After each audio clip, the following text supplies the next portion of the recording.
গল্প হলো মাধবপুর গ্রামের। সেই সময় গ্রামে মোবাইল ফোন আর টেলিফোনের কোনো ব্যবস্থা ছিল না, সেই জন্য চিঠির ব্যবস্থা বেশি ছিল। আর সারাদিন গ্রামে পিয়নদের ঘুরতে দেখা যেত। মাধবপুর গ্রামের ডাকঘর যা খুব বিখ্যাত ছিল, ওখানে একজন পিয়নও ছিল, রাম, যে একাই গ্রামের সব বাড়িতে চিঠি বিলি করত। একা হওয়ার জন্য কাজ একটু বেশি ছিল, সেই জন্য ও অনেক রাত অবধি বাড়ি বাড়ি গিয়ে চিঠি দিত।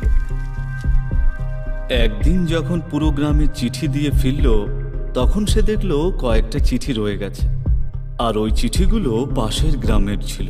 রাম চিঠিগুলো নিয়ে পাশের গ্রামে দেবার জন্য বেরিয়ে পড়ল। পৌঁছাতে পৌঁছাতে সন্ধে হয়ে গিয়েছিল। তখন রাম একটা চায়ের দোকানে দাঁড়িয়ে চা খেল। তখন চাওয়ালা জিজ্ঞেস করল, পিয়ন বাবু, কোথায় যাচ্ছেন? তখন রাম বলল, রতনপুর গ্রামে যাচ্ছি। রতনপুর গ্রামের নাম শুনতেই চাওয়ালার কথা বন্ধ হয়ে গেল, আর ও একদম চুপ হয়ে গেল। আর তখনই শোনা গেল, পিয়ন বাবু, নিজের খেয়াল রেখো, রতনপুর গ্রামের রাস্তাটা খুব একটা ভালো না। তখন রাম হেসে হেসে বলল, আরে ভাই, আমি এইসব কথা একেবারেই বিশ্বাস করি না। এই কথা বলে রাম ওখান থেকে চলে গেল। প্রায় 1 ঘন্টা পরে রাম গ্রামে পৌঁছালো, আর ও সব চিঠি তাদের ঠিকানায় পৌঁছানো শুরু করলো। চিঠি দিতে দিতে রাত 9টা বেজে গিয়েছিল। সারা গ্রামে নিস্তব্ধ হয়ে গিয়েছিল। কুকুরের কান্নার আওয়াজ আসছিল। এতটাই গাঢ় অন্ধকার ছিল যে সারা গ্রাম অন্ধকার চাদরে ঢেকে আছে। রাম খুব ভয় পাচ্ছিল, তাই ও তাড়াতাড়ি পা চালাতে শুরু করলো। আর মনে মনে ভাবতে লাগলো, যেন কারো দেখা পেয়ে যায়, তাহলে আমি তাড়াতাড়ি বাড়ি পৌঁছে যাব। আর তখনই দূরে দাঁড়ানো রিক্সাওয়ালার ওপর রামের চোখ পড়ল। রিক্সাওয়ালাকে দেখে রামের যেন প্রাণ ফিরে পেল। কিন্তু তখনই রামের মাথায় একটা প্রশ্ন এলো, যে এই রিক্সাওয়ালা এত রাত অবধি এখানে কি করছে? কিন্তু রামের তো বাড়ি ফেরার ছিল। তাই ও কিছু না ভেবেই রিক্সাওয়ালাকে মাধবপুর যাওয়ার কথা বলল, আর রিক্সায় চড়ে বসল। তারপর রিক্সাওয়ালা মাধবপুর গ্রামের দিকে যেতে লাগলো। গাঢ় অন্ধকার হওয়ার কারণে জঙ্গল থেকে পশুদের কান্নার আওয়াজ পরিষ্কার শোনা যাচ্ছিল।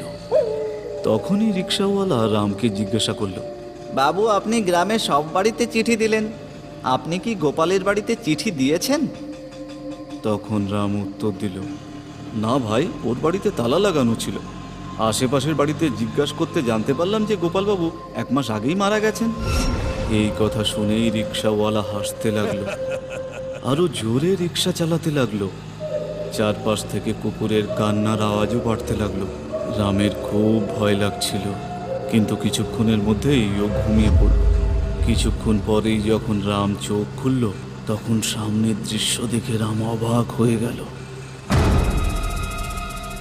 রাম দেখল যে খুব জোরে রিক্সা চলছে, আর রিক্সাতে রিক্সাওয়ালাই নেই। এ কি রিক্সা একা একা চলছিল?